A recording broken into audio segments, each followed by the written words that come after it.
man appears in court for Nakavu murder. Authorities keep close tabs on the Western Division during the heavy downpour. And government ponders re-engagement with ILO.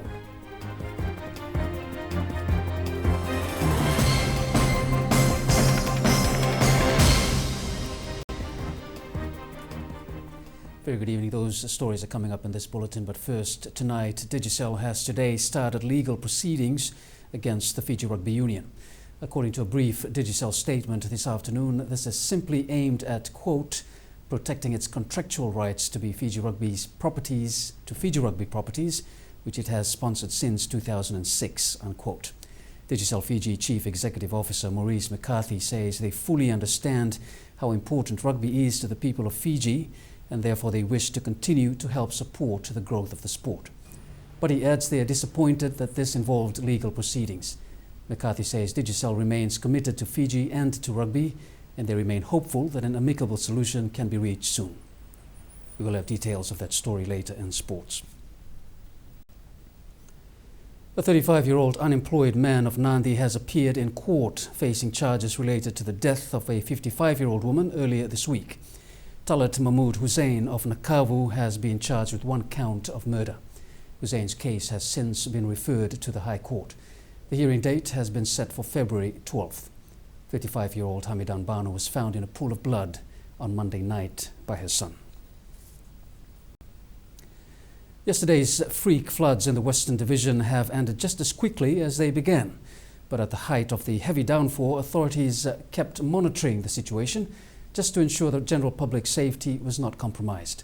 Senior journalist Bulletin checked in on the teams last night and filed this report. Last night, while keeping a close tab on the events of the next 24 hours, the Commissioner Western and his team of government officials were kept awake at the Nandi Emergency Operations Centre. Even though the rain is stopped, but what we've seen, there's a lot of rain upstream in the hills and up in the mountains, and it takes time for water to come down. So as we speak, Nandi is still on flood alert. The Waki gave a brief rundown of the status of evacuation centres around the Western Division as reports on the ground continue to filter in at the operations centre. Our concern is our people in the evacuation centres. In Ra, it's about 166 people. In Tavua, it's about 12 people living in the Tavua district. Here in Nandi, it's about 348 people in 8 evacuation centres. And likewise for Nandrunga and Lotoka and Ba. These are the people that we will need to attend to. With fortunately no fatalities or injuries recorded throughout the Western Division, the main concern for the Waki and his team has been the laid-back approach by the members of the public in low-lying areas in finding their way to evacuation centres. This morning, whilst there were pockets of the Magania and Mulumulo areas still had evidence of the heavy downpour, the Nandi River has dropped significantly compared to this time yesterday morning. Our concern was the high tide this evening, but fortunately for us, when the high tide came, the rain stopped, and only the water that the rain that had fallen in the upstream and in the mountains and in the hills are now coming down. Hopefully the worst is now over for the Western residents, but authorities have cautioned against complacency. Bulletin, Fiji One News. Meanwhile, the Commissioner Western, Joeli Dawaki, was not impressed with the response from some members of the public. This follows a rescue incident that didn't quite go as planned last night. The call came around 8 p.m. yesterday, and the Emergency Operations Centre in Nandi deployed a team of fire and rescue officers from the Nandi Fire Station to evacuate a pregnant woman who had just gone into labour across the flooded Mulu River. And we have to sacrifice our NFA people to move into Mulu to wilderness and attend to the women in the woman in labor. The team successfully reached the other side of the river despite the odds against them and were ready to evacuate the woman when she opted against crossing with them. The team then returned without the woman, and a nurse at the Nandi hospital was taken across to be with the woman until floodwaters receded this morning. The lady that had been in labor should have adhered to warnings. Our warning from the morning until this evening is for people to move when it is still daylight, to move when the resource is still available. In reiterating the call to be more vigilant and taking necessary precautions in time of natural disasters, Thawaki says members of the public need to realize the dangers they pose not only to themselves but to others when they are ignorant of warnings and the like. Follow up with the Turani Koro and also follow up with the husband and also the wife. The warning is it's good to move when still light, and also when it's the water level is not risen to a stage that we have to sacrifice our people by crossing flooded rivers, which happened tonight. Bulletin, Fiji One News. The curfew implemented in the Western Division yesterday was targeted at securing the central business districts and investments of local business houses. As seen here in Lautoka, police officers took to the streets enforcing the directive from the Commissioner Western to keep the CBD clear. While it took a little over 6 p.m. to get the message across, the overall operation was effective.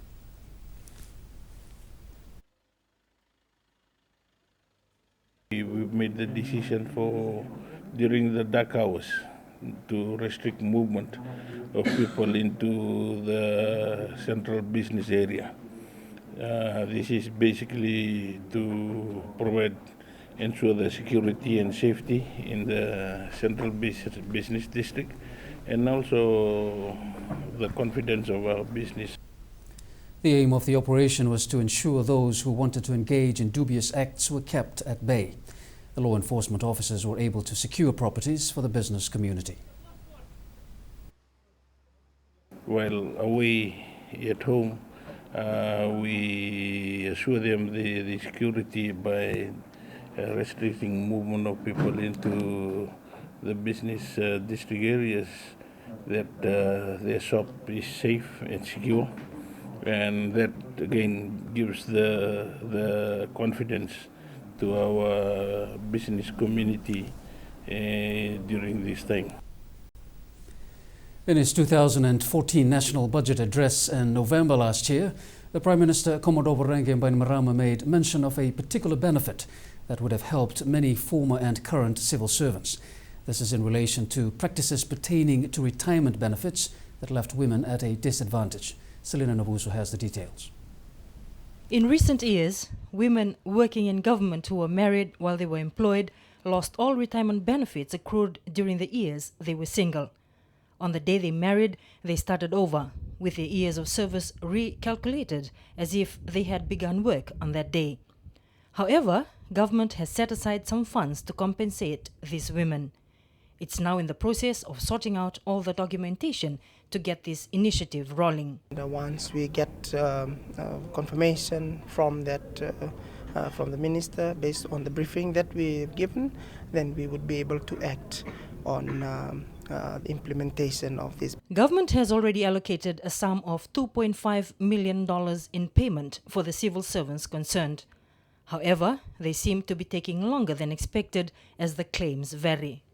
And once those sort of issues are clarified, then we would be able to go ahead with the payment. But with regards to the budget, we have already accounted for that in our budget. Wangambada adds that any approval in revising the formula for calculating the benefit per woman will be made by the Prime Minister. For this particular one, there are some differences in the calculation that's being claimed, and that is what we needed to clarify from our Minister's office. The ministry has already received applications for this benefit. Selina Navuso, Fiji One News. Subhash Chand Bhagwan appeared in court this afternoon for charges relating to the accident at Shalimar Street earlier this week. He appeared before Magistrate Chaitanya Lachman. Bhagwan is charged with one count of dangerous driving causing death. According to Divisional Prosecution Officer DPO Muhammad Yunus, Bhagwan has been bailed for $1,000. He also has to adhere to strict bail conditions. The case will be called again on March 19th. The Fiji government is now serious about re-engaging with the International Labour Organization. This comes after strained relations following the forced exit of a visiting ILO delegation last year. But government says mending that relationship will still have to wait until after general elections. In 2012, the ILO delegation was unceremoniously told to leave the country. Now government is keen on mending that relationship with the global body. What's happening in Fiji now is something that I don't think people out there fully understand what is happening in this country. With this constitution, for the first time, everybody is treated as an equal. That is a huge change. According to the minister, the work done by the current administration was not fully appreciated by outside bodies, which he says led to some misunderstanding. People don't realize internationally how big this job is, to get everybody in Fiji to see themselves as Fijian and to understand the things that we hear. So that's why we've asked the ILO to give us until the end of September and send a direct contact mission. However, the minister adds that they are now determined to bridge the gap with the ILO. We have asked ILO. We want to work with the International Labour Organization. We've signed the conventions, but we want that direct contact mission to come after the elections. So that is still our Prime Minister has just written to them once more. The matter will be discussed again in March. The ILO is now mulling over the possibility of sending a delegation back to re-engage with government over the next few months. Myron Williams, Fiji One News. Ahead in the news, economy continues to record positive growth. And tax authority optimistic of revenue collection targets.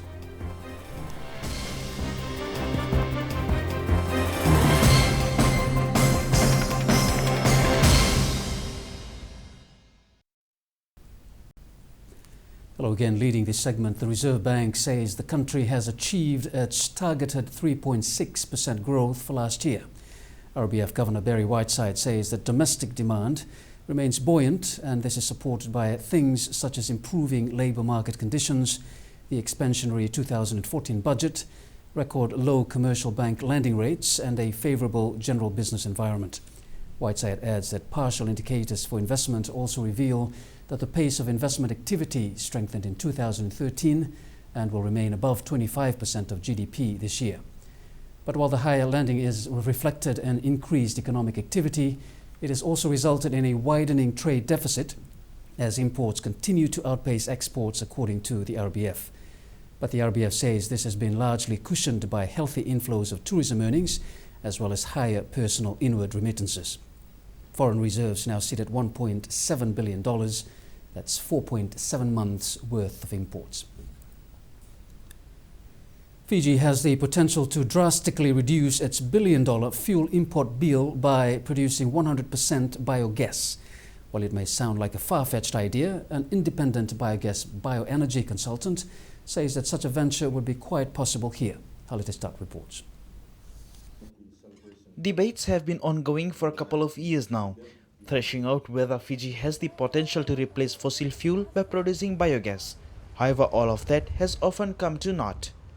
But an Australian independent bioenergy consultant, Ken Davis, says all that is possible here. However, Davis says there should be right policies in place that supports biogas as a national strategy. And that's been proven very conclusively in Germany. Get the policy settings right, support your farmers, support your local food processors to use those resources, support anybody with organic resources, and the rest will look after itself. To kickstart this venture, there's a need to set up a biogas plant first. Davy adds Fiji has an abundance of resources to venture into this form of clean energy. It doesn't matter whether it's a specific energy crop that's grown, with background biomass, waste biomass. the amount of biomass, the biomass potential of this country is just about unlimited. I would suspect that the biomass that could be grown and could be accessed in this country would probably support an economy 5 times as big as what Fiji's economy is now. However, it may take at least a decade to achieve something of this magnitude. It will take some time to get there, and it won't be easy, and there will be some difficulties along the way, but it is entirely possible. There's a lot of strategies that will come with biogas that I haven't even touched on today that will help achieve that. The government has also set itself an ambitious target of producing 90% of energy from clean sources, and this could be one of a few ways to achieve that. Haliteshtat, Fiji One News. The committee tasked to look into the alleged misuse of funds within the Fiji Cancer Society is nearing the end of its investigations. Chairperson Azat Shamim says that while the auditing of accounts will be completed soon, they have found that the society now needs a good constitution to ensure good governance. Aaron Williams explains. It's been a few months now since former High Court Judge Nazat Shamim was appointed to head the 3-member committee, now overlooking the affairs of the Fiji Cancer Society following some serious allegations of misuse of funds, among other things. Shamim says they have worked tirelessly to get to the bottom of everything, and there just may be a solution. I had to talk to everybody because everybody has their own story and there are many versions about what went wrong, and clearly a lot of things went wrong. And having spoken to almost everybody now who was involved in what happened at the Cancer Society, it is very clear that part of the problem is the constitution itself. A new constitution that will clearly define the relationship between trustees, board members and employees is what is needed. Meanwhile, all bank accounts in all divisions remain frozen, but those who need urgent assistance are being accommodated. I think it's probably wise just to stop all the bank accounts from any further expenditure until we get a clear picture. On the other hand, it's a priority for the Cancer Society trustees that patients should not suffer in the meantime, that anyone who wants help should be able to get it. So for that purpose, we have lifted the freeze on one operating account in Suva. The Cancer Society will decide at its next meeting whether to continue its association with the Walk On, Walk Strong or WOWS Foundation. Hopefully by the next meeting to make a definite decision about WOWS. I think with WOWS there's 2 alternatives. Either we carry on with a relationship with a memorandum of understanding the way it is and authorize it, which we have not approved yet, or we say to WOWS it's time for you to register on your own as a separate charitable trust with your own trustees, in which case we will approve the release of all your funds. Shamim says that once the affairs of the society is cleared and back on track, they will step down to make way for new committee and board. Myron Williams, Fiji One News. The Finance Ministry is optimistic that the Fiji Revenue Customs Authority will collect the ambitious $2 billion revenue target for this year. Today, FRCA marked International Customs Day. As a key contributor to government's purse, FRCA have reassured that with their proven record in years past, they will be able to achieve this with the right strategies in place. Last week, FRCA announced a record revenue collection of $1.86 billion for last year. The theme that we discussed today, which is communication, sharing of information to improve our productivity and delivery of services, we would be able to again collect that much needed revenue. Gambada says at the end of the day, information sharing and cooperation with stakeholders can make a difference to overall tax collection. If you do your part, we will be able to do more for you. So we just want a fair deal. We reduce taxes, we reduce administrative requirements, but you also have to do your part. Pay your tax, do not circumvent the system. The major drug bust in Lothala Beach some years ago was a result of the partnership and information sharing between a number of parties, including customs officers and police here and abroad. The Ministry of Labour says there can be no compromising of safety standards in any of our schools. Labour Minister Chonio Samate says, well, this is something they will need to discuss further with the Education Ministry At the end of the day, it's the schools themselves who have to make this happen. Happy Salome Rambo with the details. The status of our schools relative to standard and safety have been topics for discussion lately. In particular, the latest fire incidents that has raised school properties. Minister for Labour, Chone Usamate's comments on the issue was brief. Fire aspects we always leave to the fire authority. Anything else around that in terms of occupational health and safety then comes to us. There's been the issue of Nasinu about asbestos. So that issue we've asked our inspectors to go and have a look to try to, and work also with the town council to see what needs to be done. As for other matters pertaining to their role, Usamate was quite specific, referring specifically to the recent closure of Nasinu secondary schools due to asbestos. Asbestos is something, one fiber of asbestos, one, can lead to cancer. But there are different forms of asbestos, there are different kinds of asbestos. There's loose asbestos, there's tile, so there are different ways of dealing it. So hopefully we can find a way to address it. The lack of experts in certain fields of OHS-related problems is also a concern. You need specialist knowledge to be able to remove asbestos. Not anybody can do it. So there's always these problems around with it. So we've sent our OHS people to go to the school, to work together with the Nasinu Town Council and hopefully address that particular issue. Setting OHS standards for schools, specifically for asbestos, is also an option. That's an interesting case. I think we will liaise with the Ministry of Education and see if there's a likelihood that there's asbestos in other schools, then we can, because I can remember that school was built in the 80s. Built in the 80s. During that time, asbestos was used as an insulation item. So it's probably something that I'll ask our OHS to liaise with the Ministry of Education to see where that can be addressed, looked into. The Labour Ministry will be working closely with the Education Ministry on OHS-related issues in schools. Happy Salome Rambo, Fiji One News. Australian National Day was celebrated in style on Wednesday night. Invited guests and government officials gathered at the Australian High Commission for the event. And there was also a chance for Australia to strengthen its ties with Fiji. Happy Salome Rambo again with its story. Australia's National Day was indeed a celebration here at home as it marked a continuing thawing of relations between our two countries. And acting head of mission Glenn Miles didn't let the chance to greet guests personally slip by. This is our first formal Australia Day celebration since I think it was actually 2006, but certainly it's been a long time coming. Part of this was our Foreign Minister, Miss Julie Bishop, has said she wants to normalise relations with Fiji, and this is an important part of that process, having a National Day celebration. It was an opportunity to patch up the strained bilateral relationship that has existed between the two countries, one that has gone cold for the past 7 years following the military takeover in 2006.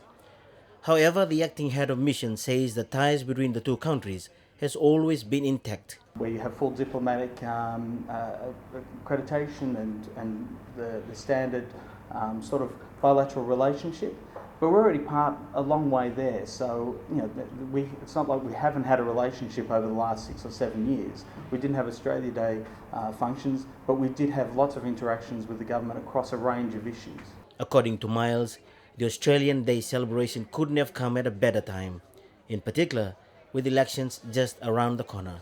Of course, this is a significant step in inviting members of government, including the Prime Minister and the President, to our Australia Day function. And we look forward to continuing these sorts of opportunities as they arise. But again, we have been interacting with government officials for a long time now. When questioned on the travel sanctions, Miles was brief on the issue. I think that visit's part of looking at reforms within government package that the Fiji government's undertaking. We obviously have a range of interactions with them. We have with the Fijian government, including across the aid program. We're not planning to do any reform, looking at our reform program, and we haven't been asked to. But obviously, as opportunities arise, we will look at those in a positive way. And it depends on a range of issues, what the Fijian government would like us to support with, and we'll have those consultations with them.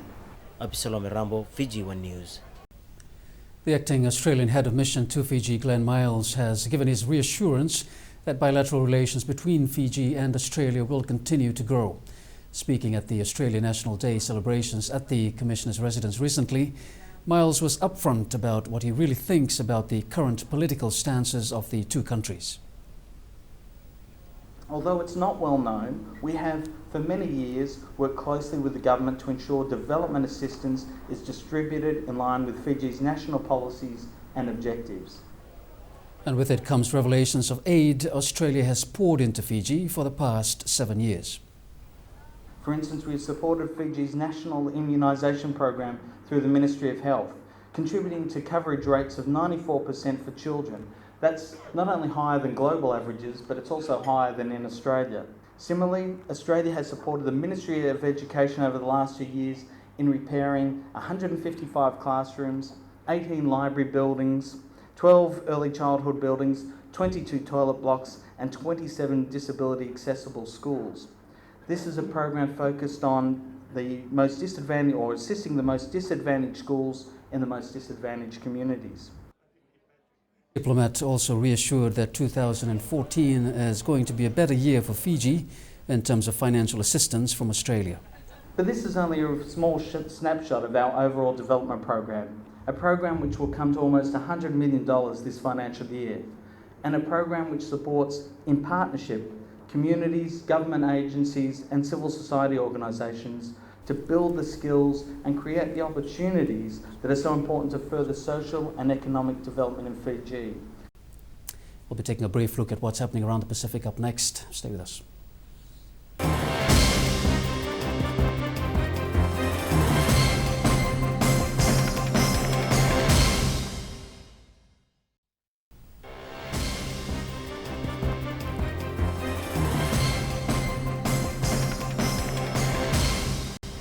Cyclone Dylan is pummeling Australia with heavy rain and strong winds. The Category 2 storm hit along the North Queensland's coast. Ports along Australia's east coast are closed. Ships are expected to return after the storm weakens in the coming hours. Now remember, you can view tonight's Fiji One News Bulletin on our website at www.fijione.tv. You can also watch previous news bulletins as well as our current affairs, business and sports shows. You can also get news headlines directly to your mobile phones. To subscribe, just text SUB space FTV News to 777. You can get your news and sports headlines via SMS. From the 2nd of February, charges will apply. You can view our terms and conditions on our website.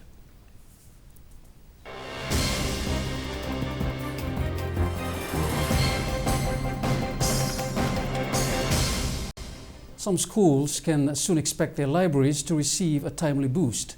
This is after Fiji Television teamed up with Westpac, as well as Fijian Holdings Trust Management Limited and Basic Industries to ship books into the country. Fiji TV Chief Executive Officer Tevita Ngonilebu says this is all part of the company's corporate social responsibility, also tying in with government's vision of a smarter nation. Ngonilebu says the books should help enhance our children's learning capacity by encouraging reading at an early age. Fiji TV's head of content, Tanya Wanganika, says the idea behind this initiative is to encourage reading from an early age as the foundation of education. Wanganika says this is something which is already being pushed weekly on Fiji TV's longest-running children's show, Get Set.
We go to sports now with Myron, and Fiji Rugby remain firm about announcing major sponsors. That's right, Vili, and now the matter has been taken to court. We'll have more on that story coming up later. Also in sports, Fiji Sevens new replacement joins the team tonight. And Rewa wants 3 out of 3 in National League.